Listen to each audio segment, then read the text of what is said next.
Hi, and welcome to the World Networking Podcast, Philosophical Detours number 5. Today I have a guest with us. SixtyWhy is joining as our member today. Welcome, 60. Hey, hello, I'm SixtyWhy. Not much to say about me, but I'm excited to just discuss things with you, Kemo. And, thanks for having me on. Absolutely. Coming from the exotic region of Fiji today. Oh, It's a exotic.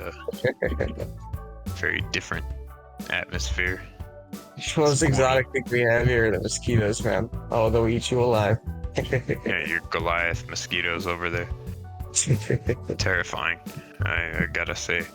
But I digress. That's a whole nother can of worms. We plan to have an open discussion a little bit about philosophy in general today. I don't think there's a planned course ahead. We've discussed a few things about cosmicism. We looked into a little bit of like the different influences anarchy has with society as a whole. Like, it's something I've been reading into lately just because I've been generally reading about all the philosophies.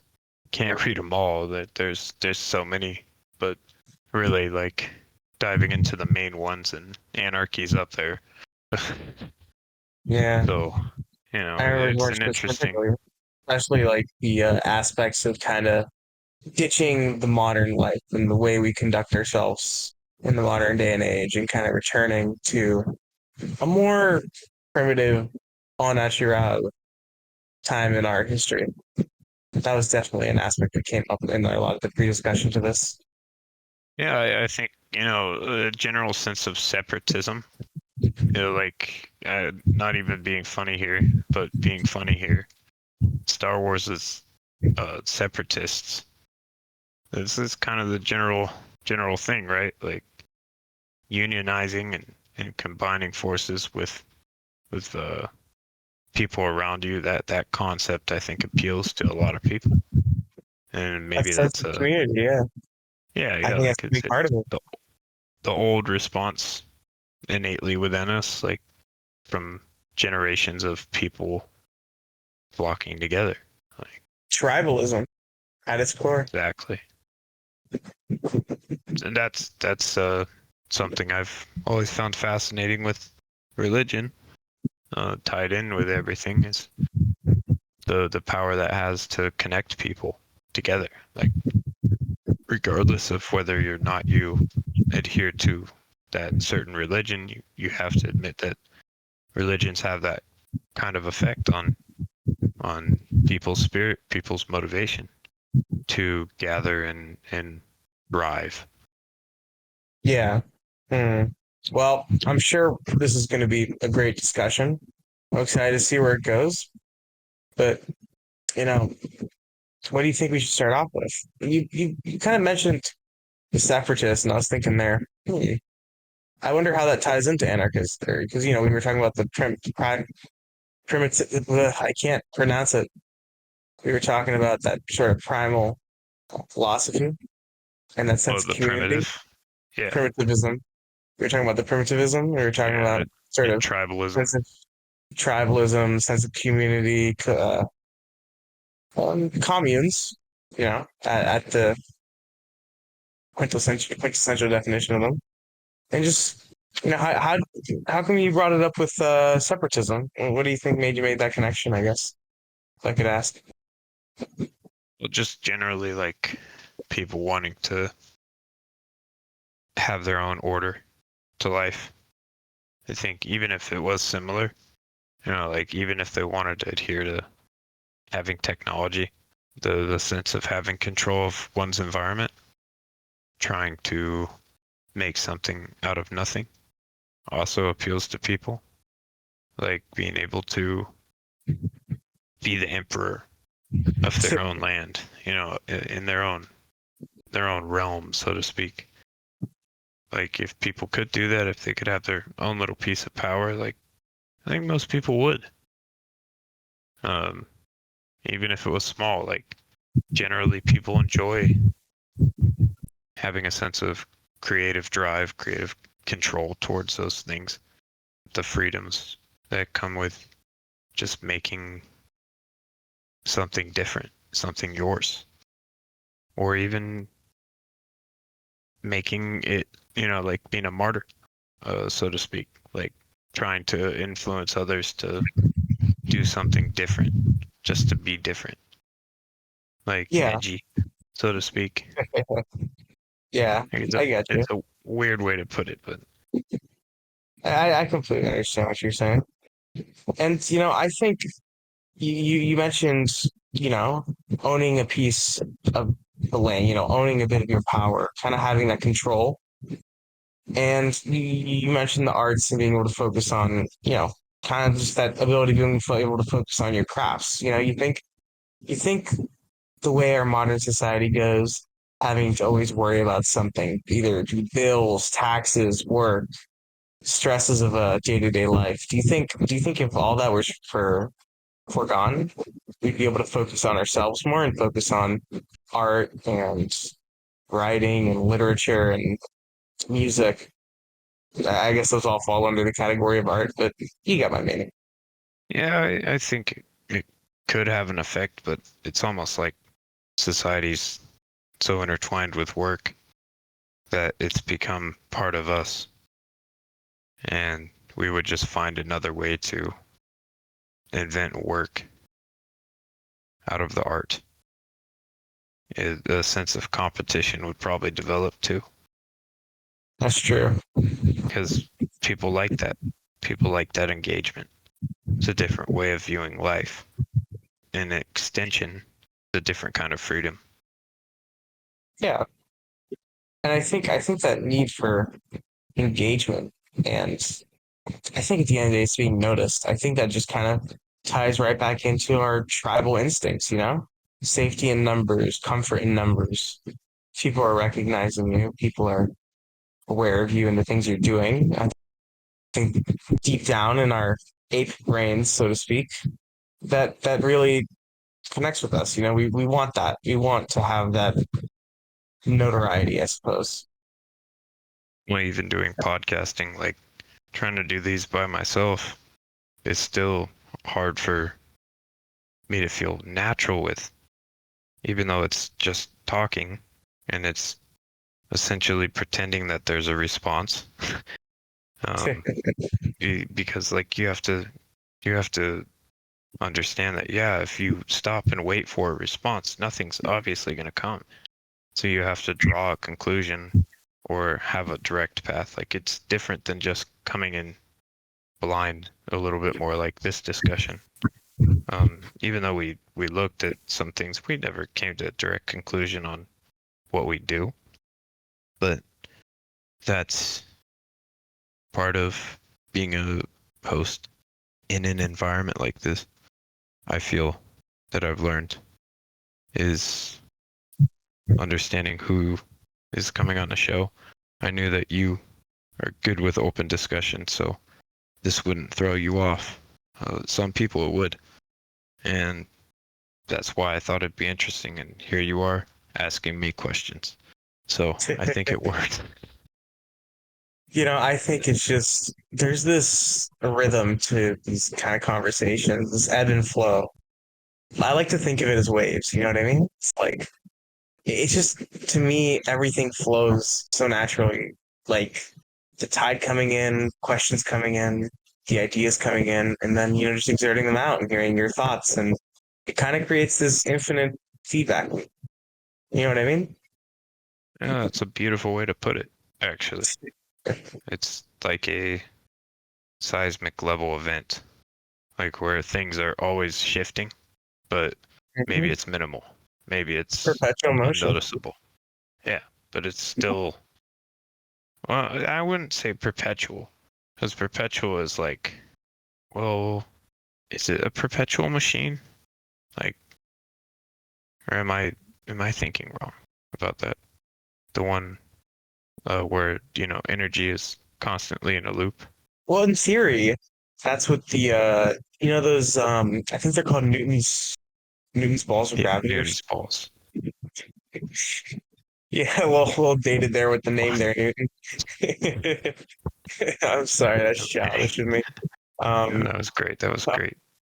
but in concept, yeah, I mean, if something is hitting another object, same energy, it's going to go on and on forever and ever.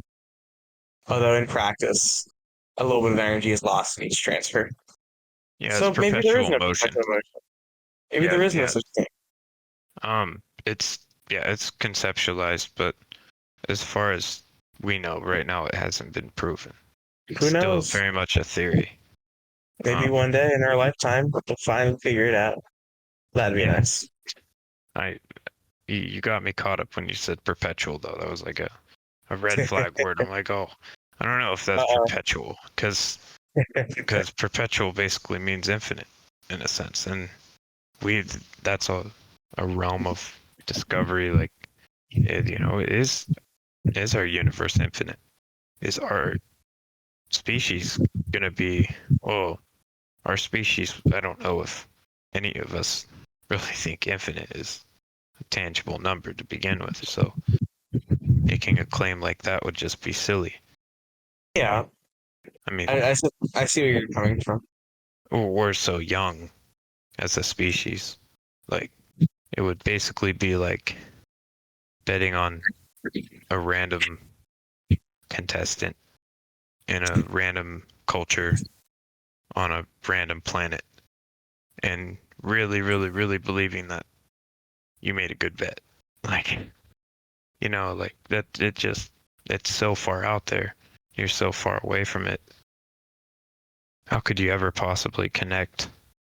That's one of those things where it's like, man, I would do anything to experience all the discoveries that we'll make about our universe in the time that humanity is around. All the all the new solar system, all the new galaxies, all the new scientific discoveries, all of those things. I wish I would be around to experience it all. And I think it's fascinating that you say we haven't we're relatively young as a species, and it's like humans, at least in their earliest form, have been around on this planet for over 7 million years, and we were in the Stone Age for 2 million years, a little over that. And it's like now we're just entering this new age, the space age, starting in the '60s, and now going further and further. Aspirations to go to Mars, send send rovers to the moons of I think the moons of Jupiter, where they think there's water to discover life. There's so many crazy advancements being made in our lifetime that couldn't be comprehended by people 400, 500 years ago. And that's going to be the same for us. And it's a bummer I won't get to experience that incomprehension, but I don't know. I always found that fascinating. No, I honestly can connect with that as a rock hunter. Yeah. Because I definitely love the appeal of the physical changes around us. The physical environment is probably my favorite one to think about because Right. it's always around you. Um, it's tangible. It's researchable. You know, there's so much potential with it, and it's quite literally the building blocks of our reality. Um, at the macro level, of course, but we operate at the macro scale. So Yeah. and again, that if we're talking universe scale, we're like we've had in previous discussion, we're specks. So it's really important to understand that we don't need to stress on what way we come to conclusions, but the fact that we're finding interest in things and connecting with those things is positive. I think that's Of what course. attracts most people to having odd hobbies or odd habits at times is the direct curiosity of it being something to experience.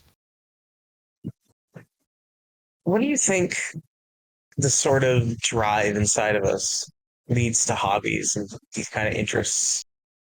Is it a want to separate ourselves from others and have a unique aspect to us? Is it perhaps a way of keeping ourselves busy, keeping ourselves always having something to do?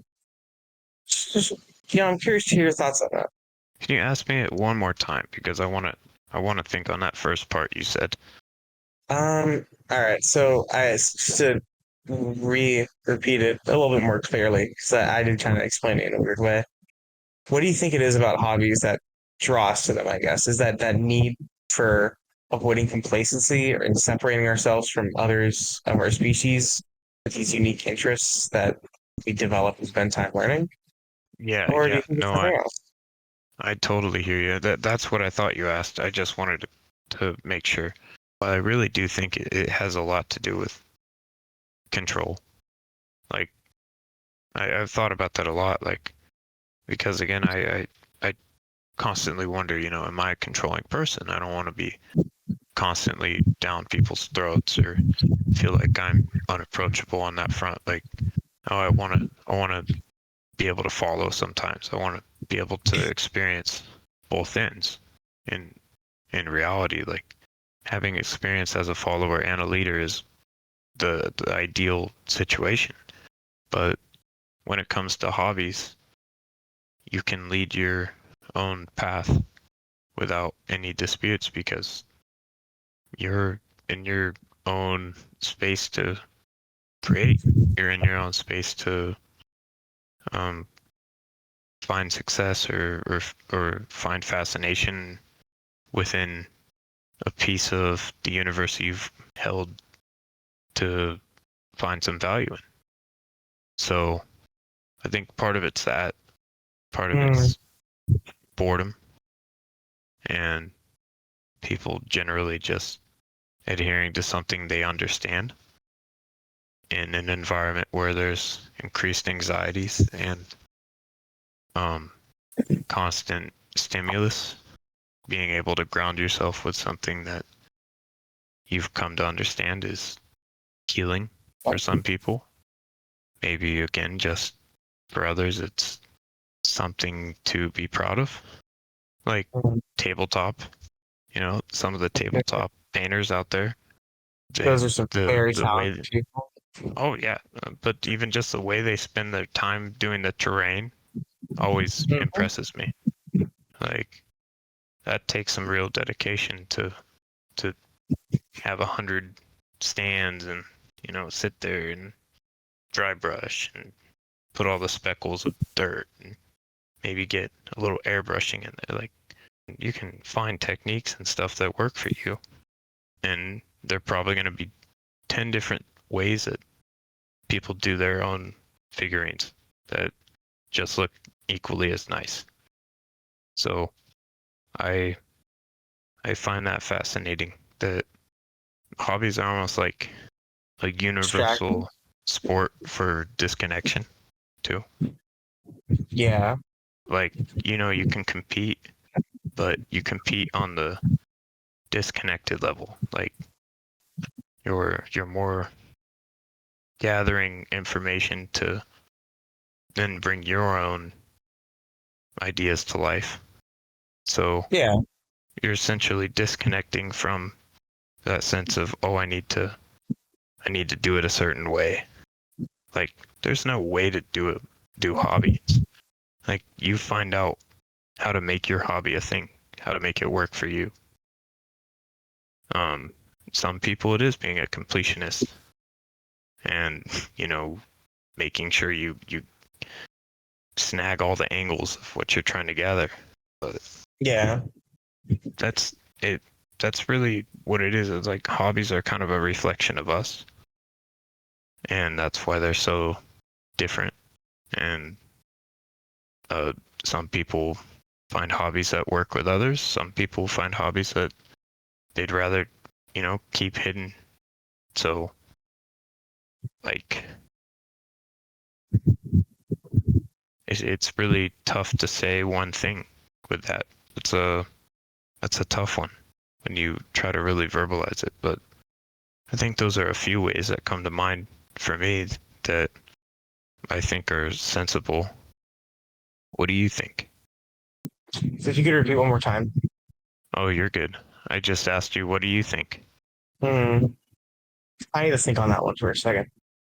And this is in regard just to confirm, this is directly in regards to the discussion that we're having on the hobbies and the things we do. Yes. Separate sometimes. I think I think what you were saying of perfecting the craft, a mix of distinguishing and just, something to spend our time doing, something I think you were saying something that takes away the complacency of life and lets us develop something that we find meaning in and helps find something that we find meaning in. I think that was Yes. I think that take is something I carry with me myself. Like, for example, something you may not know about me, I spend my free time playing the didgeridoo.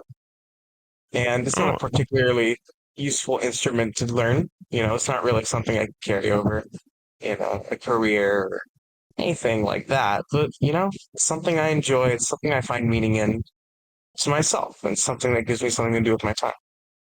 So I think you have a pretty good spot on definition for that. well, thank you. And that's also awesome. I did not know that. I'll have And to, I'll have to send you some videos sometime. hell yeah, I would love to see those. Um, I was thinking about it, and like a good way to summarize this. And I think hearing your side definitely confirms it. Having hobbies is a direct offensive of the human nature against boredom and the Against mundane. recency, that's the fancy bit for us. Yes, yes, all of the above. But it's pretty funny to think about because hobbies are work a lot of times. So, when you do think about that, like, yeah, you are Yeah. dedicating a part of your life towards actively combating sitting there and being bored. Wow. Like, round of applause. That's something, you know? But what separates that complacency and boredom of work from that enjoyment we get from our hobbies? And not saying that all work is boring. Of course, there are a plethora of people out there that they love what they do. They find so much enjoyment. That's why they say you got to love what you do. You'll never work a day in your life. But I wonder what it is about those jobs that are more boring and time consuming. It feels like you're standing there waiting for your shift to end, counting down the minutes. I wonder what aspects of those, you know, kind of incite that feeling. And I wonder, kind of bringing it back to one of the key things we kind of talked about before we started recording. I wonder if perhaps things like work are things that weren't really, at least in their current form, designed to work with us as human beings, as essentially evolved animals. I mean, at the end of the day, we're animals, you know? We have these inherent desires and these inherent feelings to us that kind of dictate how we make every decision and how we lead our lives and can all be traced back. And like all the modern practices we do, it can all be traced back to something we used to do, for example, 2 million years ago, back in the Stone Age. It's like hobbies have an evolutionary benefit, but work outside of supplying you and your family and your friends, does it really have a reason to be there? Is there a connection to why we get bored and why we get complacent at some jobs as compared to others? I don't know. I'm Yeah. just spitballing No, and no, that's swirling. very interesting though. Because that made me think too, like some people do survival training, and outdoor fitness training where they go far places specifically to challenge themselves physically and mentally. And I was even thinking, on the more home front, like some people do fasting, some for religious reasons, some for, mental reasons, trying to just make sure they can pace themselves. And I'm not saying anything health wise for this, but I'm just saying that this is a fact that people do these things a lot of times to change their environment and try something different. That could be directly from boredom, or it could be, they're trying to eliminate something to harden themselves with the daily tasks at hand, or those emergency situations where you need to understand something or really be aware, have that heightened sense of reality. So I find that interesting from what you said, because yeah, people could be doing these things also to challenge that directly, to try and become something outside of the norm, to push the limits of their reality. Right. Something interesting, something amusing to me. It's like you mentioned, and this is true, people will go out into the wilderness to try to survive, they try to harden themselves, try to build that skill. But what we consider to be challenging in our modern day and age, all these fasting things for health, all these wilderness training programs, all this stuff, what we consider to be a challenge was every single waking moment of our ancestors. I just One, find that to be so amusing. I find it interesting where we're at right now too, because we're going into highly technological advances and a time where there is less physical interactions um, on the outdoor setting. Doesn't mean they don't exist, but yeah, there's more people in cities now. There's less rural environments in general, so habits and habitat have changed. So it's interesting to see where those coexist together, and kind of how Yeah, that operates. It's definitely a time in society where a lot of people are lost. And looking at that situation, you can see directly why. Some people keep up with that kind of environment, but a lot of people, change comes slow. Change takes time. It doesn't mean it's going to wait for them, but it does clue you into why some people struggle. you know, on that note of that separation from nature, the separation from that change that we're all going through as civilization develops, expands, and the natural world gets pushed back. I always thought it's fascinating. There's never been a change quite like what we're going through now. There have been changes in climate, the ice age shifting into a more warm, temperate climate, all the life that came and went with that. And, you know, perhaps this is just the next step in that. Maybe this sort of human push change in our world is just the next step. But there's something, it's so artificial. And to me, I feel as if nature has a way of doing things and bringing about change that has a pace where creatures can adapt. The vast majority of creatures in our time period that are near these big cities that are being affected by these changes, I don't think they get that natural time to adapt. And I think that is kind of one of the biggest things about how change has. I know I've said changed a lot, but change has changed Yeah, with no, I humanity. hear you there. I totally hear you there. And that's just, it just depends on your morals as a person, right? Depends how you want to engage with life, what you value the most. There's a lot of disagreements on that. Whether we're above nature or we're with nature, But I have a question, and this is my closing question to you, Go based ahead. on what you said. And if we have cybernetics, such as Neuralink, engaged with our organic self in a way that we can adapt with, would you still be hesitant on the technological advancements or in the environment taken for that, I think if we had that kind of power, so to speak? so. To summarize, you're asking if access to these cybernetics and these enhancement things exists, and they will soon. There's no doubt about it.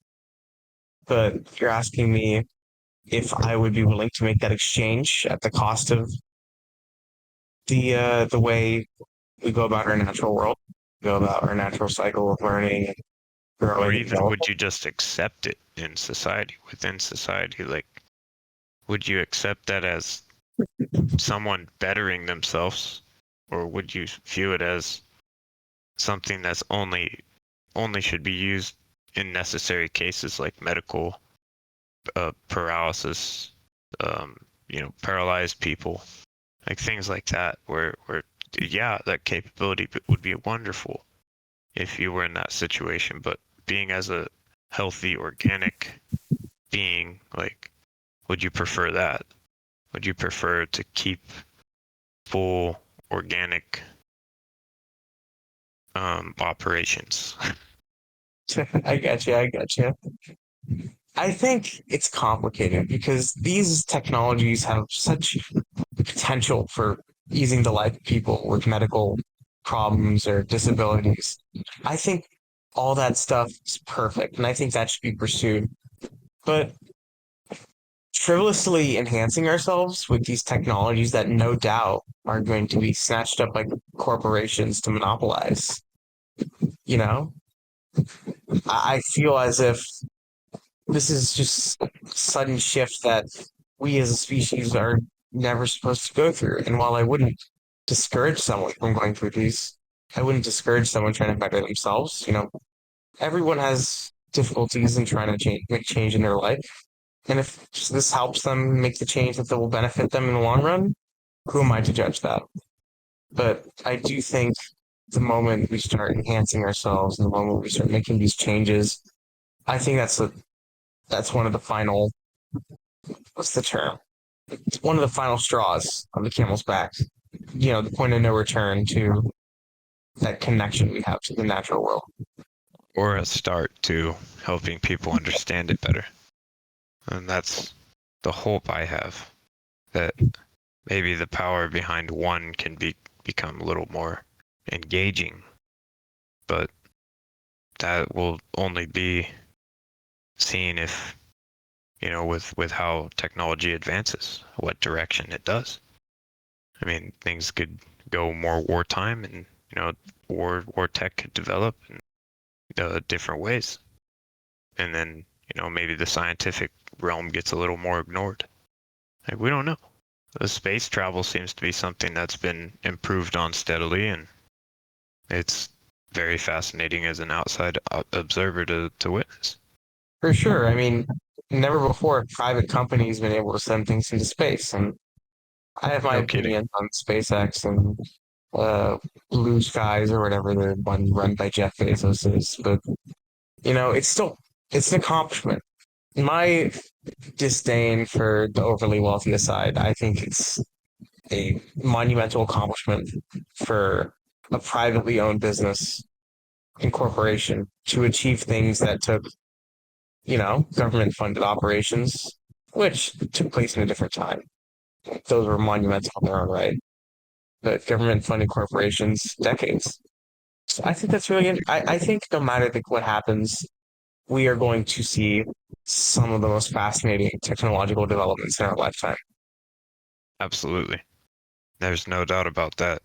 And with that, I think that's a great closing point, because we don't know what the future holds. That's part of philosophy, right? Always expand the mind and explore what could be. No, I'm taking things as they come.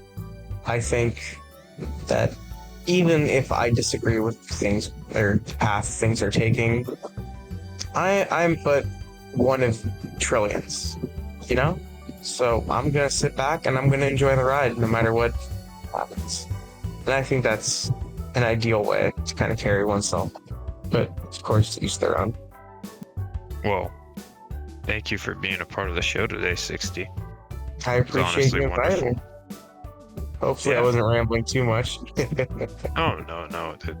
I did it too. Trust me. It's early here, and I know it's gotta be getting to bedtime at your hours, so It's we'll getting pretty late. we'll have to reconnect at some point and do this again. Yeah, So, no, this was really nice. I've never actually done something quite like this, so I appreciate the invitation. Absolutely, man. Thank you for being a good sport. I literally invited 60 within the last hour to do this, so this is very last minute, and for being last minute, it was a great discussion. I really enjoyed that, actually. Yeah, it was really nice to hear your perspective on these topics that we would never really talk about in normal conversation. Absolutely, man. I look forward to doing it again on the next Philosophical Detours. Thank you, folks, and have a great rest of your day.